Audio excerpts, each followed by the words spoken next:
In my constant quest for perfect monitor calibration, I was talking to the guys and girls at DataColor, and they sent us the SpyderX Pro Kit.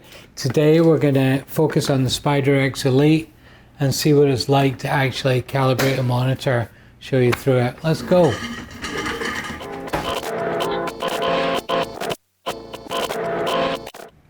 Okay folks, so the first thing I'm going to do is download the software.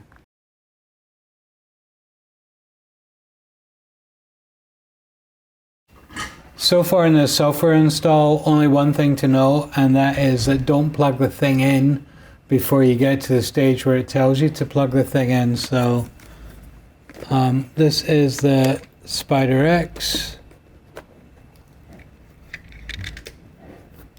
and now we're going to plug it in.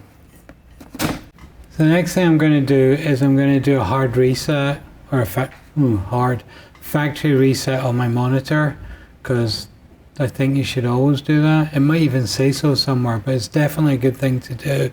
So factory reset the monitor, and then I'm going to open the software. Because I did have the software on the computer before, it's not asking me for the serial number, which is fine. Put your serial number in, you get to here.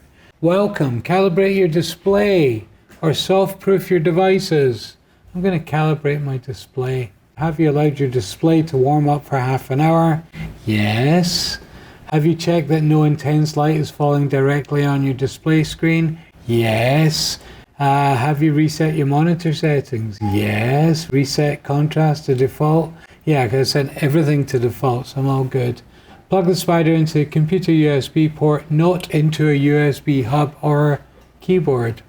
Alright, I've done that too. I'm going to press next. Indicate which controls your desktop display offers. It offers me brightness and it offers me Kelvin presets. So that's what I'm going to work with. Next. Now this is tricky, alright? What is the LED kind of display? Now I've been through this, so that's why I feel comfortable to talk about things that I don't know. So white LED, standard LED, general, or GB LED. Now, in theory, I believe, after a lot of research, because it was kind of hard to find out what it was, I have a white LED monitor. However, when I calibrated for the first time using this setting with wide, I didn't love the calibration. I found that I got the best calibration with general. Please folks, if you can help me out and you know about what you're doing here, please let me know why or how or whatever. You should probably reach out to DataColor for this. But I'm going to do general because that is how I got the best calibration last time. I may be crucified, but let's keep going. And I'm going to use a step-by-step assistant. You can also do studio match, which is kind of cool that you can match two monitors. What I felt about this was that I may be compensating for my color monitor to get them both to look the same. And I thought it was better that if one didn't look that great and the other one was more color correct, that's the way I wanted to go. So what I'm going to end up doing is calibrating them both, but I'm not going to try and do studio match. I think studio match would be great if you wanted two monitors to look as closely as closely as possible the same. I don't want that. I want the best calibration. Mark rule, don't know. DataColor, help. Alright, I'm going to press next, and then I'm going to do a full calibration here. Alright, so now this is where there's decisions to be made. There's no right or wrong. I mean, there is, but there isn't. So the recommended here is the gamma is 2.2.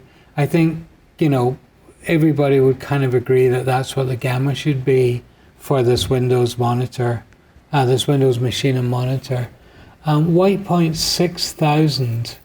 The recommended is 6500. I find that too cold. Now I print a lot, and if you're printing a lot, I think I want to warm it up that little bit. So I'm going to actually go to 6000. And the way to do that is to do other. And I'm going to actually set it by hand here to 6000. Try. It doesn't take long. Try, see what you like better, see what works better with your printer. The other thing here is your brightness. Now the recommended is 120. Now I work in a pretty dark room and 120 is way too bright for me. And the way I print, I find that 120 makes my prints look too bright. I sometimes work at 90, but I think that's pretty dark for most people. So I'm going to do a compromise and I'm going to do 100, which I think is a pretty good way to be. Once again, folks, there's absolutely no right or wrong answers. Depends on your gear, depends on your equipment. And it's a little bit trial and error, unfortunately, but let's go away. Let's go with the 6000K and the 100 brightness. If I go into advanced settings here, I'm not going to choose a custom target. I like 2.26100. Room light. If your room light changes vastly from day over through the day, whatever, you can leave this on. You leave your Spyder in place where it can read the daylight and it will adjust your monitor. I'm pretty consistent. My room is dark from the beginning of the day to the end of the day. I'm going to turn that off, even though it's recommended. I'm going to turn it off. Gray balance calibration. Neutralizes cards at the video card level, not recommended for projectors. I'm not using a projector and I'm going to set this on better because I want my calibration to be as good as I can be. I'm going to press next. Better gray balance is selected. This process may improve the overall calibration for your display, but will increase the time it takes to complete the calibration. Do you wish to use better gray balance? Yeah, I want it to be better. Alright. The display presets for adjusting color temperature white point. Set the color temperature control in the display to the preset that matches the desired white point of 6000. If an exact match is not available, then choose the next higher setting. Alright, so I'm just going to go into my monitor settings here. Alright folks, so my monitor is under color preset mode, standard, movie, game, color temperature. I'm going to go down to color temperature and I'm going to set, I've got 65 or 57, nothing in between. So I'm actually going to set it to the next highest, which was recommended at 65. The next thing it's going to ask me to do is place the Spyder here. It's got a big graphic. So I'm going to take my shade off for a second. And I'm going to put my monitor, my Spyder, where it's supposed to go. So one of the things I like about this Spyder is that this little back case, which covers the spectrophotometer, actually doubles as a weight. So you can use the weight to use it on the back. Ooh. Place your spectrophotometer where you want. You see how that's swinging like that? I don't think that's great. So what I do is I just tilt my monitor back a bit. And that should give me a little more weight on the front. That will keep it in place. Just make sure it's steady. Alright, we hit next. And we're measuring. The first thing it's going to do is make me set my brightness to the brightest the monitor will go, or maximum brightness. Just going to go into my monitor control here, set it to its maximum brightness and then press continue. So basically what we're going to do now is bring the brightness down from all the way up here to try and get it in between the green here. And from experience, I know this is about 20%-ish. Target is 100, my current is 99. I don't think I can get any better than that or else it goes over. Alright, and then when I've got that, I'm going to press continue. It's refining the white point. And now it's started to measure. It's going to go through a whole series of grays to get the best gray, and then it's going to start on colors and start measuring all the colors. So then we just wait.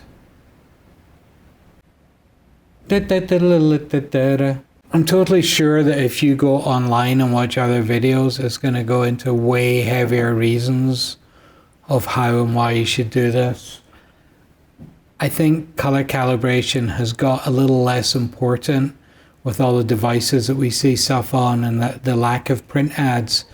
But I still think it's very, very worthwhile if you're doing photography or video to calibrate your monitor. I really do. You just get a sense of what your picture is. If you're going to print it or put it on mobile or put it on a website or something, you just get an idea of where the real color should be. And it says I'm finished. So I'm going to remove my spider and click finish. I'm going to make a profile here. Name and save your profile. How I like to do this is just put a date on the end of it. And today's date is the 13th. Friday the 13th. I go volts. 13th of January 2023. I'm going to save it. Calibration reminder, very annoying, but you know what? I'm going to calibrate it again next month, so I'm going to ask her to remind me. Alright, so this is pretty interesting, something that Spyder have done. I'm going to go to full screen here, and then I'm going to press the space bar. So this is a calibrated monitor, and this is uncalibrated. Oops, sorry. Calibrated, uncalibrated. Now for me, I see a big difference on how magenta that screen was. And now looking at it, I can really see how grey it is. And just from my experience, I know that is a much better place to be with my colors. Calibrating your monitor is a good idea. This little guy, I think, is about $170 if you buy it by itself. And for $170, to be able to get a clear idea of what your prints or monitor or cell phone pictures should look like in kind of the color space that they should be in is definitely a worthwhile investment. So go out there, get yourself a calibrator, calibrate your monitor. Genuinely, it's good. Let us know if there's any other videos you want to see. Comment to us, like, subscribe, do all the things that you need to do. Have a great week. I'm going to give you a royal wave and say bye-bye. That's your royal wave? Isn't it more... No, I think it's just like that. I thought it was more of like a swoop. I don't know. Jacob says swoop.